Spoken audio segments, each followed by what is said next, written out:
नमस्कार मित्रांनो, या लेक्चरमधून आपण बघणार आहोत उद्योगाचं स्थानिकीकरण, लोकेशन ऑफ इंडस्ट्रीज म्हणजे काय आणि त्याच्यावर परिणाम करणारे किंबहुना उद्योगाचं स्थान ठरवणारे प्राथमिक आणि दुय्यम असे दोनही प्रकारचे घटक. मित्रांनो, उत्पादन म्हणजे उपयोगितेची निर्मिती करणं. याच्यासाठी कच्च्या मालाचं रूपांतर हे पक्क्या मालामध्ये केलं जातं. कच्च्या मालावर वेगवेगळ्या आवश्यक त्या प्रक्रिया केल्या जातात आणि त्यातून नवीन वस्तू निर्माण केली जाते. यालाच उद्योग किंवा कारखाना असं म्हणतात. उत्पादन कार्यासाठी आवश्यक असणारी सगळी साधनसामग्री जिची जुळवाजुळव करावी लागते. कुठलाही उद्योग जर आपल्याला चालवायचा असेल तर भांडवल, कुशल कामगार, जागा, योग्य प्रकारची इमारत, चांगल्या प्रतीचा रास्त दरामधला कच्चा माल, चांगल्या प्रकारचं व्यवस्थापन अशा अनेक घटकांची गरज असते. कारखान्याला लागणारी सगळी साधनसामग्री सहजपणानं, किफायतशीरपणानं, योग्य दरात उपलब्ध होणं गरजेचं असतं. या उपलब्धतेवरच कुठल्याही उद्योगाची अर्थक्षमता, लाभक्षमता, फायदा मिळवण्याची कॅपॅसिटी ही अवलंबून असते. त्यामुळंच उद्योग स्थापनेचा निर्णय घेतल्यानंतर जागेची निवड करणं किंवा स्थान निश्चित करणं हा सगळ्यात महत्त्वाचा प्रश्न कुठल्याही उद्योजकाला अत्यंत विचारपूर्वक रीतीनं सोडवणं हे गरजेचं असतं. याचं कारण असं की उद्योगाचं अस्तित्व, त्याचं आर्थिक स्थैर्य हे कारखान्याची योग्य जागा निवडली किंवा नाही याच्यावरती अवलंबून असतं. व्यवसायाच्या स्थानाचा निर्णय हा संबंधित सर्व घटकांचा योग्य तो विचार करून घेणं गरजेचं असतं. कारखान्याच्या उत्पादन कार्याला सुरुवात झाल्यानंतर उद्योजकाच्या असं लक्षात येतं की आपण चुकीची जागा निवडलेली आहे, ज्या जागेमध्ये काही दुरुस्ती करता येणार नाही. व्यवसायाच्या स्थानाबाबत केलेली चूक जी असते ती कायमस्वरूपी चूक राहू शकते. याचं कारण आपण नंतर ते स्थान बदलू शकत नाही, कारण तिथं जे आपण इन्फ्रास्ट्रक्चर उभं केलेलं असतं ते आपण दुसरीकडे हलवू शकत नाही. त्यासाठी मोठ्या प्रमाणात खर्चाची गरज असते आणि तेवढे फंड्स उपलब्ध नसतात आणि तेवढे जर आपण वापरले तर आपला उद्योग मोठ्या प्रमाणावर तोट्यात जाण्याची शक्यता असते. त्यामुळं कारखाने दुसऱ्या ठिकाणी हलवणं हे फार कठीण गोष्ट आहे किंवा जवळपास अशक्य अशी गोष्ट आहे. त्यामुळंच कारखान्यासाठी योग्य जागेची निवड हे अत्यंत विचार करून करणं हे गरजेचं असतं.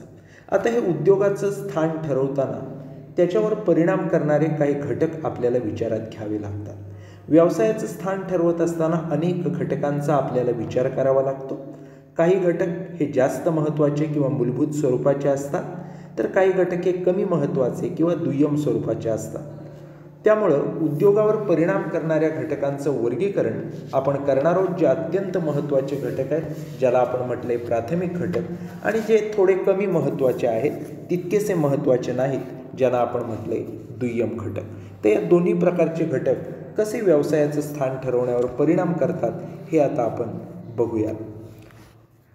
प्राथमिक घटक म्हणजे अत्यंत महत्त्वाचे घटक आणि दुय्यम म्हणजे तुलनेनं कमी महत्त्वाचे घटक. प्राथमिक घटक म्हणजे कोणते घटक?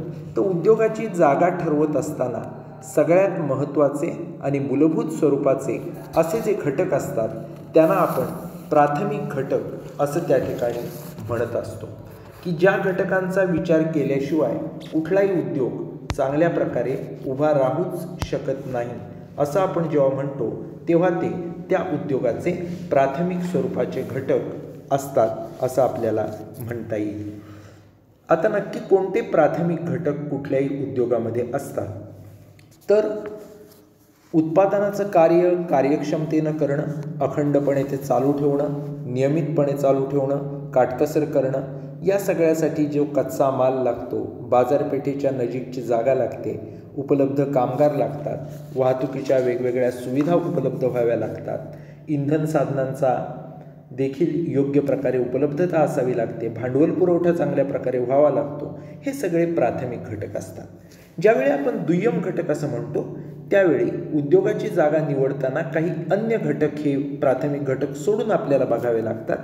यांना फारसं प्राधान्य दिलं जात नाही, तरी देखील त्यांचा काही प्रमाणात प्रभाव हा उद्योगावर असतो. त्यांना दुय्यम घटक असं आपण म्हणू शकतो. या दुय्यम घटकांमध्ये नैसर्गिक रचना किंवा हवामान कसं आहे, पाण्याची उपलब्धता कितपत आहे, जमिनीची उपलब्धता कशी आहे, या ठिकाणी उद्योग सुरू करायला काही ऐतिहासिक किंवा इतर काही कारणं आहेत का, किंवा शासकीय धोरणं कशी आहेत, औद्योगिक वातावरण कसं आहे, असे जे अनुषंगिक घटक असतात त्यांना आपण दुय्यम घटक असं त्या ठिकाणी म्हणत असतो. आता आपण सुरुवातीला बघूयात प्राथमिक घटक. उद्योगाचं स्थान ठरवताना प्राथमिक घटक कोणते असतात, कोणते प्राथमिक घटक त्याच्यावर परिणाम करतात. तर पहिला घटक असतो तो म्हणजे कच्च्या मालाची उपलब्धता. कुठलाही कारखाना म्हणजे कच्च्या मालाचं पक्क्या मालात रूपांतर करण्याचं एक केंद्र असतं. त्यामुळं ज्यावेळी आपण एखादा कारखाना चालवत असतो त्यावेळेला त्याची जागा निवडताना कच्चा माल कुठं उपलब्ध होईल याचा विचार करणं गरजेचं असतं. कच्चा माल हा प्रामुख्यानं 2 प्रकारचा कारखान्याच्या दृष्टीनं असू शकतो. उत्पादन प्रक्रिया केल्यानंतर वजन मोठ्या प्रमाणात कमी होणारा कच्चा माल आणि उत्पादन प्रक्रिया केल्यानंतर वजन कमी न होणारा कच्चा माल. आता असं वर्गीकरण आपण का केलं, तर ज्या प्रकारच्या कच्च्या मालाचं वजन हे उत्पादन प्रक्रियेमध्ये मोठ्या प्रमाणात कमी होतं त्यावेळेला हा कच्चा माल ज्या ठिकाणी तयार होतो त्या ठिकाणी कारखान्याची जागा निवडणं हे गरजेचं असतं. उदाहरणच द्यायचं झालं तर लोह पोलादाचा कारखान्याबद्दल आपण देऊ शकतो. कारण लोह पोलादाचा कारखाना हा लोखंडाच्या खाणी जिथे आहेत तिथं काढणं सोयीचं असतं. कारण एकदा का त्याचं शुद्धीकरण केलं की त्याचं वजन मोठ्या प्रमाणात घटत असतं. याचप्रमाणे साखर कारखान्याचं उदाहरण आपल्याला दिसता येईल. ऊसाचं वजन हे प्रचंड असतं, पण त्या प्रमाणात त्याच्यापासून तयार होणारी साखर ही वजनानं प्रचंड कमी असते. त्यामुळं साखर कारखाना देखील ज्या ठिकाणी ऊस उत्पादन मोठ्या प्रमाणात होतं त्या ठिकाणी स्थापन करणं हे सोयीस्कर असतं. याच्या उलट परिस्थिती इतर उद्योगामध्ये आहे. कापड कारखाने निर्माण करत असताना कापूस हा कच्चा माल आहे. साधारणतः जिथं दमट हवामान असेल, बाजारपेठेचं सान्निध्य असेल तिथं कापड उद्योगाला प्राधान्य दिलं जायचं. याचं कारण असं की कापड निर्माण करण्याची प्रक्रिया जी आहे त्याच्यामध्ये कापसाचं वजन हे फारसं कमी होत नाही. त्यामुळे जिथं कापसाची निर्मिती होते, उत्पादन होतं, तिथं काही कापड कारखाना काढावाच असं गरजेचं नसतं. कारण कापसाची वाहतूक केली काय, कापडाची वाहतूक केली काय त्यात फारसा फरक पडत नाही. याचं कारण प्रक्रियेमध्ये याचं वजन फारसं घटत नाही. जसं की लोह पोलादाचं आपण उदाहरण घेतलं, ऊसापासून साखरेचं घेतलं, ज्यात उत्पादन प्रक्रियेत मोठ्या प्रमाणात वजन घटताना आपल्याला दिसून येतं. वस्तूंच्या उत्पादन खर्चामध्ये कच्च्या मालाचं प्रमाण, कच्च्या मालावर होणाऱ्या खर्चाचं प्रमाण हे तुलनेनं अधिक असतं. त्यामुळं कच्च्या मालाच्या वाहतुकीवर होणारा खर्च जर वाढला तर आपला एकूणच उत्पादन खर्च वाढताना दिसून येतो. त्यामुळे उद्योगाच्या जागा निवडत असताना हा जो कच्च्या मालाच्या उपलब्धतेचा घटक आहे तो फार महत्त्वाची भूमिका त्या ठिकाणी बजावत असतो. दुसरं असतं ते म्हणजे बाजारपेठेचं सान्निध्य.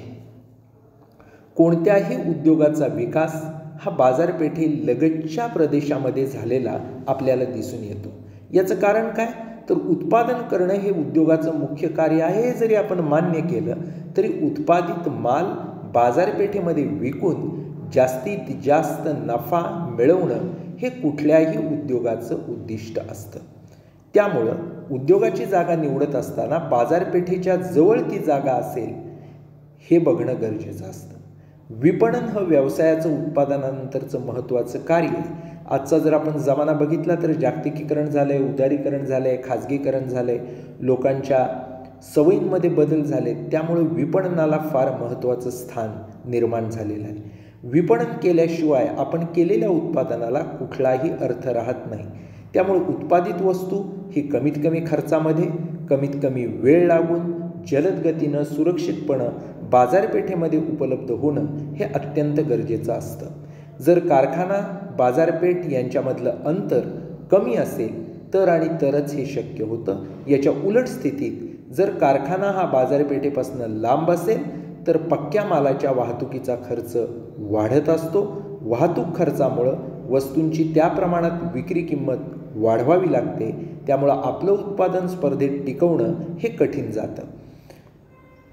त्याचप्रमाणे नाशवंत वस्तूंची उत्पादनं ही जलद गतीनं बाजारपेठेत पोचवणं हे गरजेचं असतं. वाहतुकीत लवकर नष्ट होणारं जर उत्पादन असेल तर कारखाना बाजारपेठेजवळ असणं हे श्रेयस्कर असतं. या उलट जर टिकाऊ वस्तूंचं आपण उत्पादन करत असू तर कारखाना बाजारपेठेपासून दूर असेल तर चालू शकतं. त्याचप्रमाणे जर अपघात नासधूस याची शक्यता जास्त असेल, जसं की काच कारखाना हा बाजारपेठेजवळ हवा, कारण काचेची वाहतूक लांब अंतरावर केली तर नासधूस होण्याची शक्यता जास्त असते. मुंबईसारखी जिथं बाजारपेठेचं शहर आहे त्याच्या आजूबाजूला आपल्याला कारखान्यांचं केंद्रीकरण झालेलं बघायला मिळेल. मग ठाणे असेल किंवा बेलापूर असेल, या एरियामध्ये मोठ्या प्रमाणात कारखाने आपल्याला दिसून येतात. यानंतर तिसरा जो महत्त्वाचा प्राथमिक घटक आपण बघतो तो म्हणजे असतो कामगारांची उपलब्धता. उद्योगामधलं उत्पादन कार्य हे कामगारांच्या उपलब्धतेवर अवलंबून असतं. किंबहुना आपल्या उत्पादनाची प्रक्रिया जी उद्योगामध्ये सुरू असते ती चांगल्या प्रकारे जर राबवायची असेल तर त्या ठिकाणी कामगार असणं हे गरजेचं असतं. उत्पादनामध्ये कच्च्या मालानंतर श्रमशक्ती महत्त्वाची असते. कारखान्यासाठी सगळ्या प्रकारच्या कामगारांचा पुरवठा हा स्वस्त मजुरीमध्ये किफायतशीर दरामध्ये व्हायला पाहिजे. कार्यक्षम आणि प्रशिक्षित असे कामगार त्या ठिकाणी उपलब्ध असणं हे गरजेचं असतं. काही कारखान्यामध्ये अकुशल कामगारांची गरज असते. थोड्या कमी वेतनामध्ये हे कामगार त्या ठिकाणी उपलब्ध असणं गरजेचं असतं. कुशल कामगारांचा पुरवठा ज्या ठिकाणी मोठ्या प्रमाणावर असेल त्या ठिकाणी कारखाना काढणं हे सोयीचं असतं. शहरी भागात जर आपण बघितलं तर कुशल कामगार मोठ्या प्रमाणावर असतात किंवा शहराच्या ठिकाणी ते दुसऱ्या ठिकाणी यायला देखील तयार असतात. त्यामुळं ग्रामीण मागासलेल्या भागात तज्ज्ञ कुशल कामगार नसल्यामुळे तिथं फारसे कारखाने काढायला लोक उत्सुक नसतात.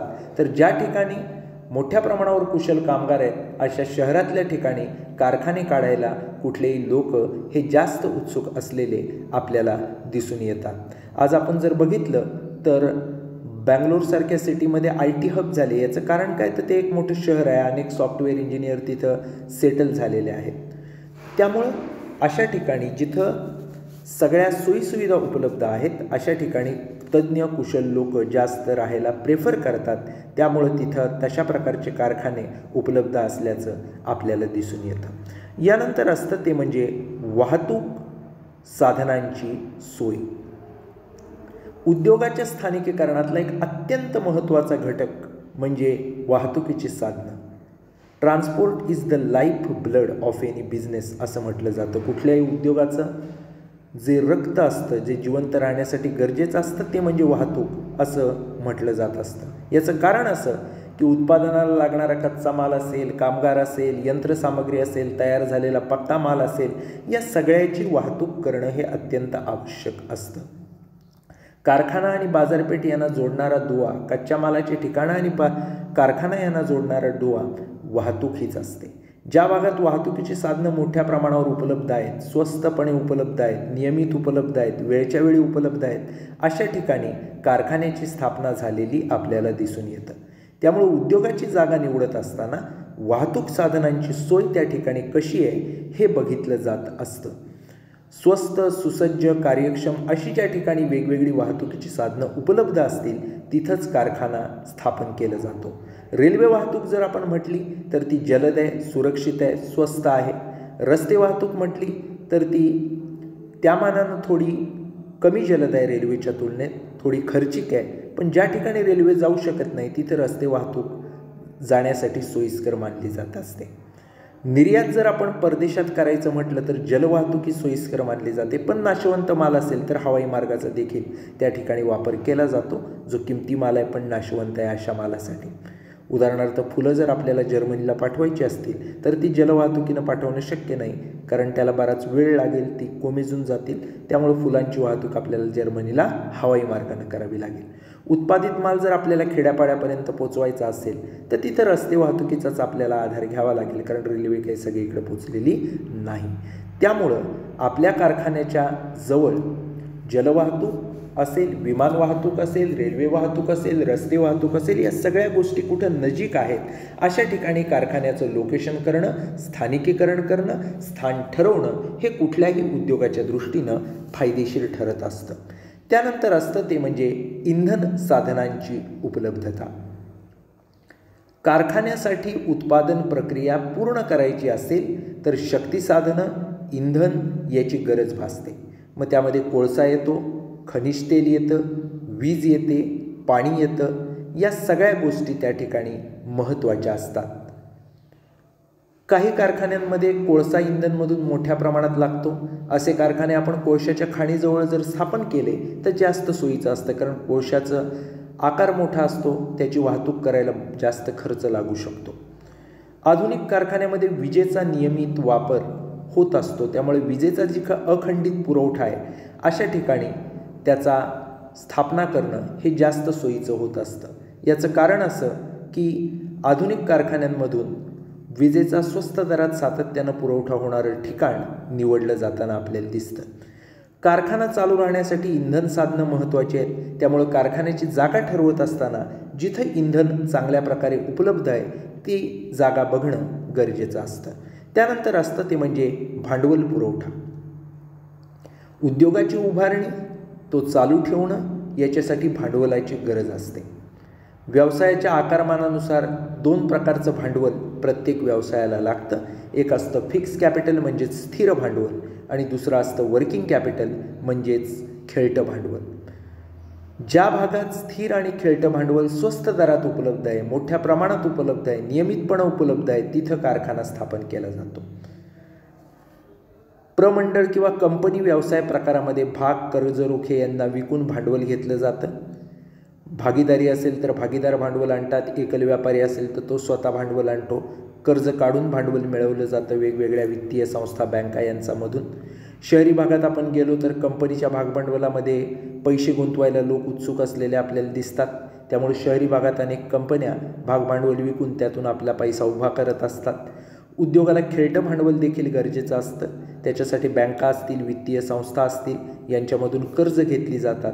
त्यामुळे जिथं चांगल्या प्रकारे भांडवलाचा पुरवठा उपलब्ध असेल अशा ठिकाणी कुठलाही उद्योग स्थापन होताना आपल्याला दिसतो.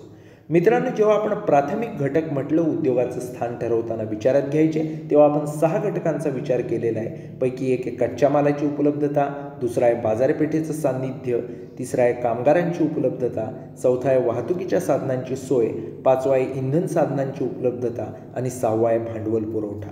यानंतर आपण ज्याचा विचार करणार आहोत ते म्हणजे उद्योगाचं स्थान ठरवत असताना विचारात घ्यायचे दुय्यम घटक, की जे घटक प्राथमिक घटकाने एवढे महत्त्वाचे नाही तरी देखील महत्त्वाचे आहेत. का महत्त्वाचे आहेत? की त्यांचा देखील बराचसा प्रभाव हा कुठल्याही उद्योग व्यवसायावर पडत असतो, त्यामुळे ते देखील महत्त्वाचे असतात. पहिला जो दुय्यम घटक आहे तो म्हणजे नैसर्गिक रचना आणि हवामान. उद्योगाचं स्थानिकीकरण करत असताना काही वेळेला नैसर्गिक रचना आणि हवामान हे 2 घटक फार विचारात घेतले जातात. आपण कापड गिरण्यांचं जर उदाहरण घेतलं तर जिथं दमट हवामान आहे अशा ठिकाणीच कापड उद्योगाचं स्थानिकीकरण झालेलं आपल्याला दिसून येईल. मुंबईमध्ये मोठ्या प्रमाणात कापड उद्योग असण्यामागचं कारण हेच होतं. रासायनिक कारखान्यामधले दूषित पदार्थ हवेत सोडायचे झाले, पाण्यात विसर्जित करायचे झाले, तर अशा वेळी बरेचसे केमिकल कारखाने जे मोठ्या प्रमाणावर दूषित पदार्थ तयार करतात ते डोंगराळ भागात म्हणा, समुद्राजवळ म्हणा स्थापन झालेले आपल्याला दिसतात. त्यामुळे आपल्या कारखान्याला नक्की कोणत्या प्रकारची नैसर्गिक रचना किंवा हवामान गरजेचं आहे, सोयीचं आहे, अशा ठिकाणी त्याचं स्थानिकीकरण करायचं असा कुठल्याही कारखानदाराचा, उद्योजकाचा विचार असतो. त्यानंतर दुसरं असतं ते म्हणजे पाण्याची उपलब्धता. काही कारखान्यांमधील प्रक्रियांसाठी मोठ्या प्रमाणावर पाणी गरजेचं असतं, त्यामुळे ज्या कारखान्यांना जास्त प्रमाणात पाणी लागतं त्यांचं स्थान कमी खर्चात भरपूर पाणी कुठं उपलब्ध आहे अशा ठिकाणी आपल्याला आढळून येतं. उदाहरणच द्यायचं झालं तर रसायनं घ्या, पोलाद घ्या, पेपर घ्या, अशा उद्योगांना मोठ्या प्रमाणावर पाणी लागत असतं. त्यामुळं पाण्याची उपलब्धता ज्या ठिकाणी असेल तिथं आपल्याला रसायनांचे कारखाने, पोलाद उद्योग किंवा पेपर उद्योग मोठ्या प्रमाणात स्थापन झालेले दिसून येतात. त्यानंतर असतं ते म्हणजे जमिनीची उपलब्धता. जमिनीची उपलब्धता ही फार महत्त्वाची असते कुठल्याही उद्योगाच्या स्थानिकीकरणाला. जमीन ही सहज उपलब्ध झाली पाहिजे. अनेक ठिकाणी शासन उद्योग व्यवसायांसाठी MIDCसाठी जमीन आरक्षित करत असतं. जमीन मिळवण्यासाठी कारखान्याने एक लक्षात घेतलं पाहिजे की भविष्यात आपला विस्तार किती होणार आहे, विकास किती होणार आहे, किती जास्त जागेची आपल्याला गरज भासणार आहे, ती आजूबाजूला उपलब्ध आहे का, हे सगळं बघून कारखान्यानं आपलं लोकेशन, आपलं स्थान ठरवणं हे गरजेचं असतं. त्यानंतर असतं ते म्हणजे ऐतिहासिक आणि इतर कारणं. कारखान्याची जागा निश्चित करत असताना बऱ्याच वेळेला ऐतिहासिक म्हणा, धार्मिक म्हणा, राजकीय म्हणा असे घटक प्रभाव टाकत असतात.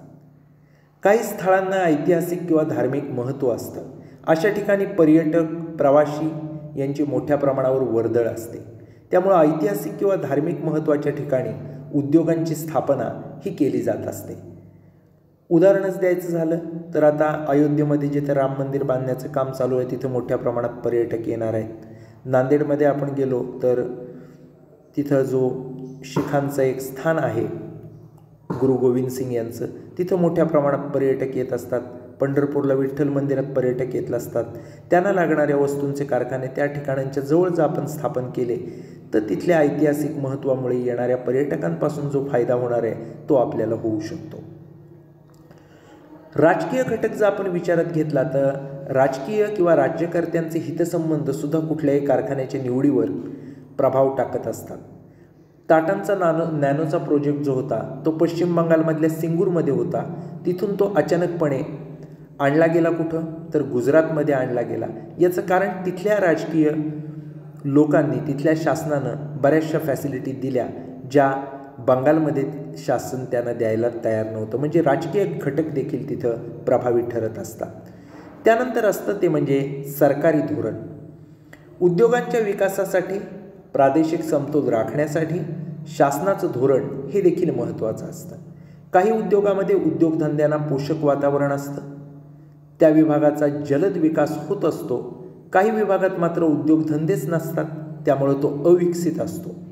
त्या दृष्टीनं अविकसित भागात जास्त उद्योगधंदे वाढावेत म्हणून शासन त्याला उत्तेजन देतं. काय उत्तेजन देतं तर स्वस्त दरात जागा देणं असेल, पाणी, वीज, भौतिक सुविधा, कर सवलती पुरवणं असेल, अशा अनेक सोयी शासन देत असतं.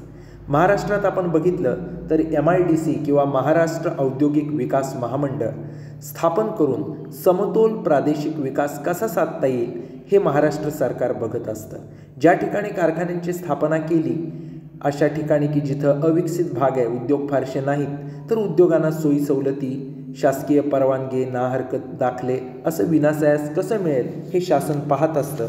म्हणजे ज्या प्रदेशात कारखाने नाहीत तिथंच ते स्थापन व्हावेत आणि समतोल प्रादेशिक विकास साधला जावा असा शासनाचा त्यामागचा हेतू असतो.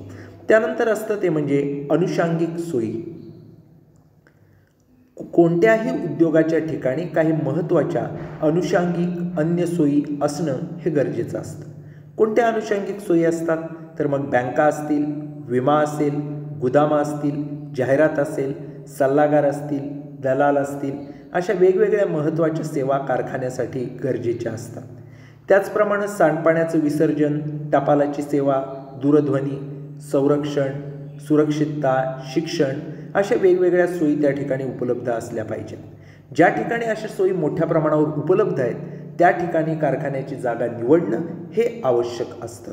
त्यामुळं अनुषंगिक सोयी कुठं आहे, इन्फ्रास्ट्रक्चर चांगलं कुठं आहे हे बघून कुठलाही कारखाना तिथं स्थापना आपल्या शाखेची करायची किंवा नाही हे ठरवत असतो.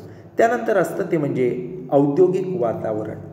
ज्या भागात औद्योगिक वातावरण आहे अशा भागात कारखाना काढणं हे जास्त योग्य ठरतं.